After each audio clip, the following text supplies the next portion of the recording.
Hi, my dissertation is on therapist self-expression, and it's entitled To Show or Not to Show, the Impact of Therapist Self-Expression on the Therapeutic Alliance. So, we'll go through some background, methods, results, implications, references, and questions.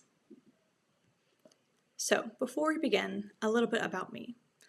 I'm an MSc counseling student at Bangor in my final year. I did an undergraduate in psychology in the United States, and that included a lot of research. And I really loved all of the research components that were included in that undergraduate, and so I was really excited for this research project as well.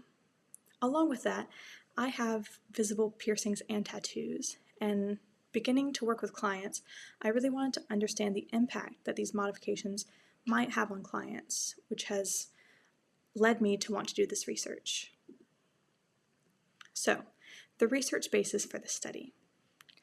Tattoos and piercings and body modifications are really integral parts of a person's identity, and understanding a person's identity and what things go into it can help give an insight into the therapeutic alliance and how building that relationship between client and therapist works.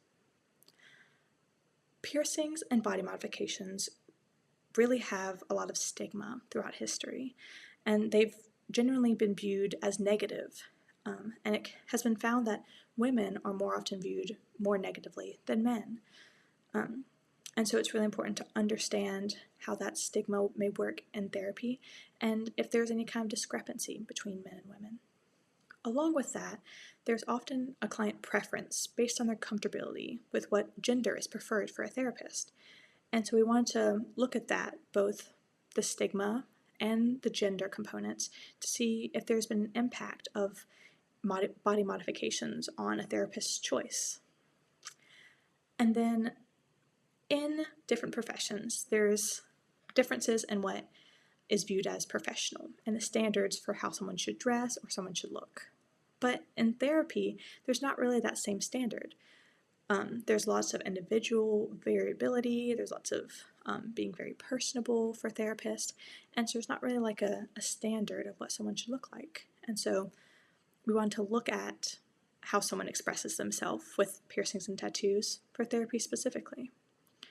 This research will mostly involve Carl Rogers' core conditions: empathy, congruence, unconditional positive regard, the therapeutic relationship, and also therapeutic willingness, which is how willing someone is to work with their particular therapist. And we're looking at all of these conditions on the therapeutic alliance and how these come together to choose who someone wants to have therapy with. Along with this, we're looking at self-expression. So tattoos and piercings and body modifications are how someone might express themselves outwardly. And when a therapist is able to do this without reservations, they're able to show their piercings, show their tattoos, and not have any worries, it can help a client be more willing to show the same. They can express themselves freely. And so we want to look at how this may interact with therapists and clients and how it may impact on therapy. So, the current study is looking at congruence, empathy, unconditional positive regard, the therapeutic relationship, and therapeutic willingness. And we're looking at modifications compared to non-modifications. So, there are three hypotheses. Non-modified therapists will be ranked higher than modified therapists for all characteristics. This means that clients will prefer a non-modified therapist compared to a modified therapist. Second, similarity and modification status will increase participant views. This means that participants with modifications will prefer a therapist with modifications, and a participant without modifications will prefer a therapist without modifications. And third, male modified therapists will be viewed more negatively than female modified therapists. So, in general, male therapists will be viewed less than female therapists, but in particular, it'll be the male modified therapists that will be viewed more negatively. So, how do we do what we did? Participants were recruited via SciToolkit, Sona, word of mouth, and social media. We employed both a quantitative and a qualitative research design. Participants had an information sheet, completed consent questions, went through the full questionnaire, and then had a debrief. This study adheres to BPS, BACP, and NCPS guidelines and had ethical approval by the Academic Research Ethics Committee in the School of Psychology and Sports Science at Bangor University, and there were no ethical issues raised. We also upheld confidentiality with all data held on the encrypted Bangor University OneDrive. So, we had 4 therapists and 4 conditions. So, we had an Asian female therapist, a white female therapist, an Indian male therapist, and a black male therapist. And then we had 4 conditions of modifications. We had none, like the picture on the left, where there are no piercings and no tattoos. The second, which is piercings, where each therapist had an edited image of piercings. The third is tattoos, where each therapist had an edited image of just tattoos. And that fourth image, where each therapist had an edited image of both piercings and tattoos. So, an example of what this would look like for a participant is this. At the top, there will be a therapist with one of the 4 therapists that we chose, the Asian female, white female, Indian male, or black male, and then one of the 4 conditions, either no piercings or tattoos, piercings, tattoos, or both piercings and tattoos. And that will be followed by a sentence that says, imagine this person is going to be your counselor. How much do you agree with the following statements? And there are 5 statements that are on a scale of strongly disagree to strongly agree, along with the prefer not to answer option. And they will be the 5 characteristics: congruence, empathy, unconditional positive regard, therapeutic relationship, and therapeutic willingness. So, what did we find? We had 184 total responses, and 47 were excluded due to incomplete results. We had 137 quantitative responses that had an average age of 28.5 years, with a majority female population. And then we had 47 qualitative responses, again with mostly women, and an average age of 30.5 years. So, this image shows therapist characteristics, all 5 that we looked at, comparing non-modified in gray to modified in black. So, you can see that congruence, empathy, and therapeutic relationship do not have an asterisk above them, which means they are not significant. So, there's no difference between a modified and a non-modified therapist for a client's view of congruence, empathy, or the therapeutic relationship. But there were significance for positive regard and therapeutic willingness.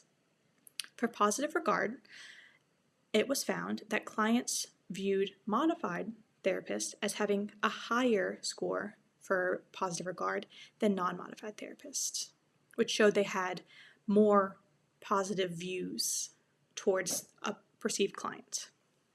And for therapeutic willingness, the opposite was found, where non-modified therapists had higher scores for therapeutic willingness than modified therapists, which means that clients would prefer to work with a non-modified therapist than a modified therapist. Looking at gender, we looked at the therapist characteristic empathy, and we found no difference between male and female therapists, which is the green line is female therapist and the blue line is male therapist. So no difference in those scores. And no difference in a participant's gender. So the gender of participants, they ranked the gender of therapists no differently for the score of empathy. Similarly, for the characteristic of therapeutic willingness, there's no difference between gender again. Male therapist was in blue, female therapist is in orange, and there's no difference between the scores based on participant gender either. So all participants ranked the therapist, male and female, relatively the same.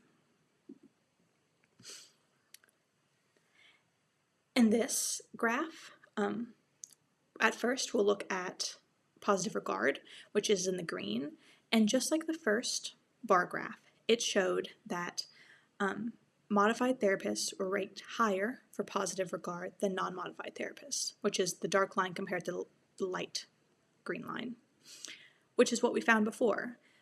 But in this, we were looking at participant modification type.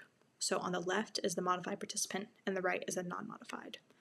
However, we did not find a difference between participant modification type, which showed that participants preferred a modified therapist compared to a non-modified in positive regard, but there is no correlation with participant modification. And this is the same graph, but looking at therapist willingness scores. Just like the first graph as well, the therapist willingness scores are significant with the asterisk at the bottom with the red lines, with non-modified therapists being ranked higher for therapist willingness than modified therapists. So participants preferred to work with a non-modified therapist. But again, there is no difference between participant modification type. So modified participants had no preference, non-modified participants had no preference. And then finally, the qualitative data. We found that participants responded saying that tattoos and piercings and modifications could increase the view of the therapist. But there could also be a neutral therapeutic benefit, where modifications had no difference, or that the individual therapist is more important. We also found some negative therapeutic benefits, where modifications hindered the therapeutic relationship, and there even being a modification preference, with participants preferring either tattoos or piercings. We also found that there may be a gender effect, where participants responded saying that the gender of the therapist was more important than modifications. And finally, we had a few participants who said that the image that we used had more of an impact than the modifications, where the smiling of the therapist's images that we used had an impact on how they viewed them, both positive and negative. So, we went through the results, but what does that mean for us? Well, first we found that, interpersonal qualities are more important than external factors. We didn't find that across the board, piercings and tattoos and modification in general had that much of an impact on the clients, and that a majority of clients in the qualitative data said that it was actually the therapists themselves and building that personal relationship that was more important. However, it could be important to understand that there are some biases regarding modification in society, and clients may come in with their own biases, and so it's important to understand how participants may view different modifications. And we found some mixed results with both positive and negative views, so it's really important to determine best practice individually. We also found some gender bias, but the quantitative data doesn't match the qualitative data. So it would be important to understand how your own gender can impact a client. And there were a few limitations, where our research was mostly younger, female participants, we had static, edited images, and this wasn't actual sessional work. So, future research instead could look at real-time scenarios. They could use various counselors using the same modality. So counselors of different backgrounds, different modification status, different ethnicities, all using the same modality of therapy, such as person-centered.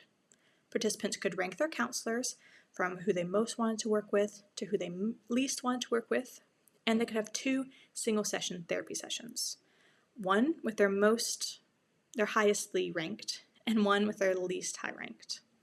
And they would have interviews afterwards. They would discuss how the therapy went, why they ranked the therapist how they did, and really an opportunity to find the nuances of modification status on clients.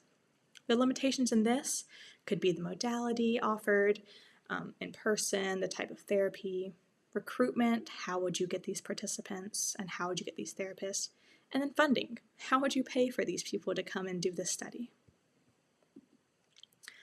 But really, the take-home message for this study is that there are possible client biases with piercings and modifications, but across the board, there was no overarching theme that modifications had an impact on clients negatively. Some clients viewed body modifications positively and, hoped that their therapist had them. Some viewed them negatively. So, like everything, there are nuances to the therapeutic alliance, where some clients prefer one thing or another, so it's important to work with your clients specifically and understand really how they wish to work. And it's important to continue to understand our own biases, and that we can't view anything of a client in isolation. Everything goes into part of their identity and how they interact with others and how they'll want to have their therapist interact with them. And so it's just continuously looking and reflecting on our own practices to make sure we're giving our best for our clients. Here are my references. This presentation was created by SlidesGo. And if you have any questions, you can comment them down below and I'll be answering them as they come in. Thank you so much for watching.